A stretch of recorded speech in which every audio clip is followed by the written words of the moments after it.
I'm Rachel, and today on Cracker Bible, I wanted to talk about not only the whole Google controversy with firing somebody over the diversity memo, but also North Korea and nukes and Guam and everything going on, because this is a very exciting time for Christians. And even though it seems really negative, we are seeing things that Jesus spoke about in Matthew 24 coming to pass before our eyes.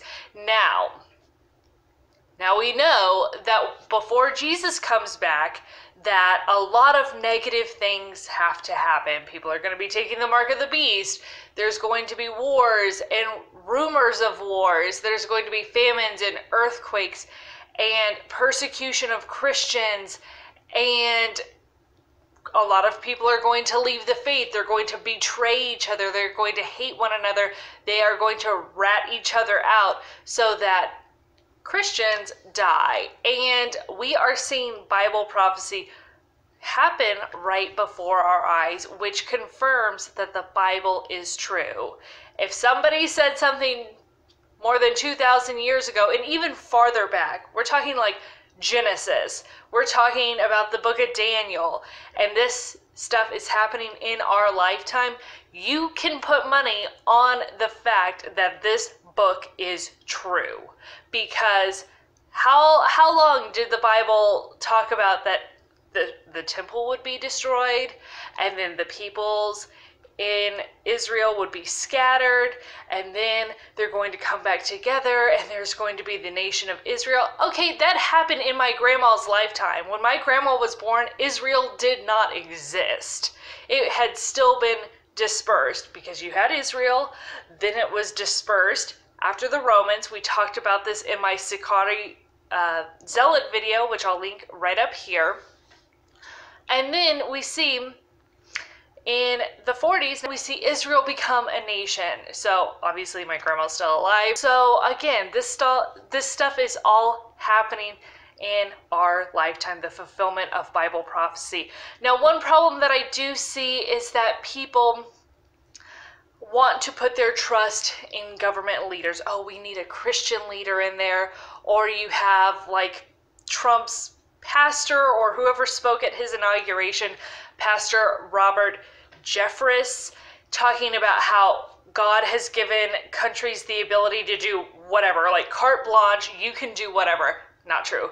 Number two, he says that God has, blessed Trump and he can blow North Korea off the face of the earth. Nowhere in the Bible does it say this.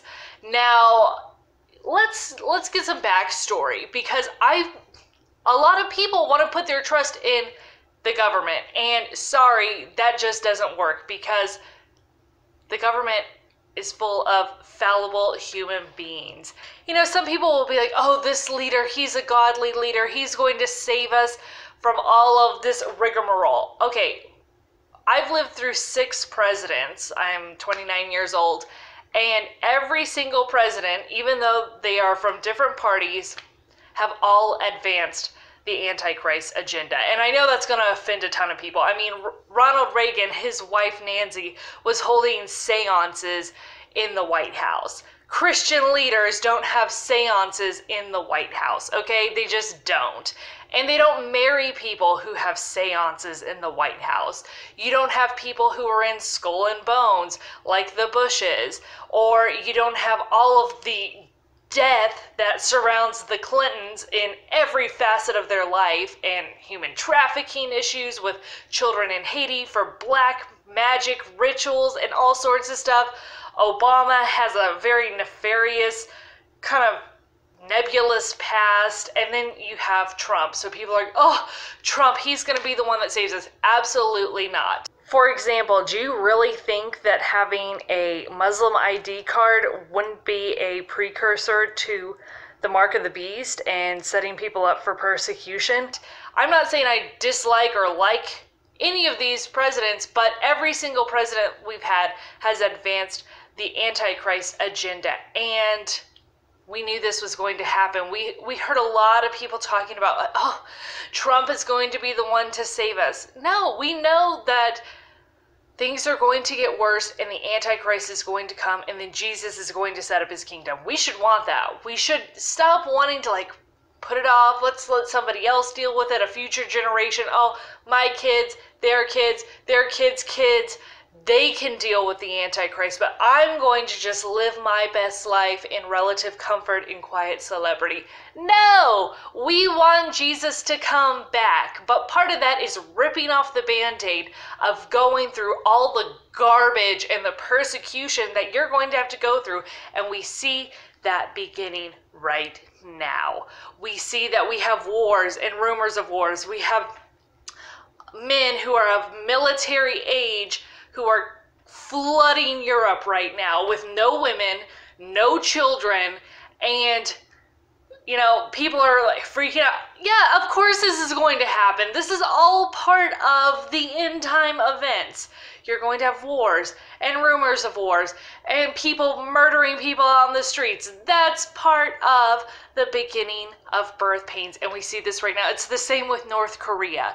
So we don't put our trust in government leaders, because government leaders will always fail us. There's no such thing as like, oh, a godly president, he's going to fix everything, or we're going to just go back to butterflies and housewives and like warm cookies. That's never going to happen, and we shouldn't want it to happen, because every single day we should be hoping for Jesus's return. But part of that is going through the bad stuff. Job in the Bible talks about, are we to accept only good from God and not bad?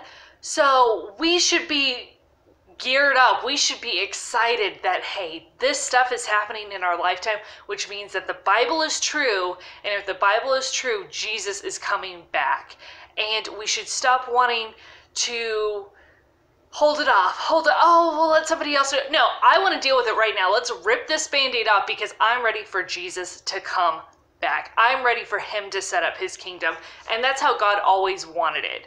We had the Israelites, or the Jews, they were supposed to be God's people, and then you have God reigning them. But they said, oh no, we want a king, we want a king, we want a king. And that's not what God wanted for the people. He wanted to rule the people, but they were adamant. And sometimes if you want something bad enough, God will give it to you, even though that's not his will, that's not what he wants. But he's like, you know what? If that's what you want, go ahead, take it. And you see the prophet Samuel appoints Saul king over Israel. And Saul was, in general, not that great of a king. And God regretted making Saul king because he did things that weren't in God's will. We see this with presidents today. I mean, I've shown you my busted up, very used Bible. Lists all the kings of Israel and Judah. Multiple pages of kings, and 10 on this list are listed as good or mostly good. But you see throughout the Bible, God says that many of these kings, most of these kings did evil in the sight of the Lord. And that's the same today. We have secret government bases where they torture people. We have secret wars where people are being killed for profit for government contractors and government entities who have like high ranks. We have leaders all over the place, and we've always had leaders. It's not just like, oh, the Democrats, or oh, the Republicans, or oh, whoever. This country, that, North Korea, Libya, Gaddafi, Hussein, whatever.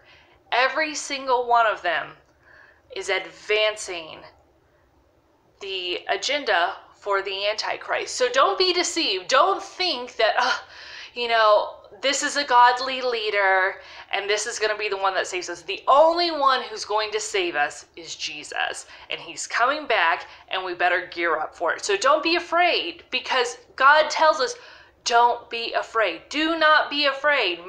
Do not be afraid. Cast all your cares on him, for he cares for you.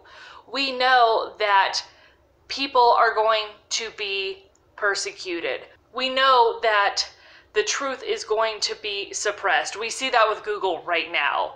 You go look up what party was Lincoln a part of, and all of a sudden it's like the National Union Party or whatever wartime rhetoric he was spewing at the time, instead of like, oh, the truth, he was a Whig and then he became a Republican. We see that it's turning into 1984, the book 1984 by George Orwell, where the truth is being suppressed. And if the truth about political issues is going to be suppressed, best believe that religious issues are going to be suppressed. But God is bigger than all of this. God can take care of all this, and God is going to make sure that every single person hears the gospel and has a chance to repent before he comes back. It's where people are actually hearing the gospel, seeing the Antichrist set up the abomination of desolation in the temple in Israel. That can happen today. We have satellites, we have radio, we have television, internet, photography, everything, where the things in this book are coming true right now, and they can happen today. Now, am I saying Jesus is coming back today? No, absolutely not. I do not prescribe to the imminence theory where it's like, oh, Jesus can come back at every time.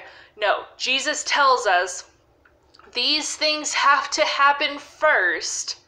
So the wars, the rumors of wars, earthquakes, famine, persecution, Christians leaving the faith, the abomination of desolation where the Antichrist sets up before he comes back. These things have to happen first.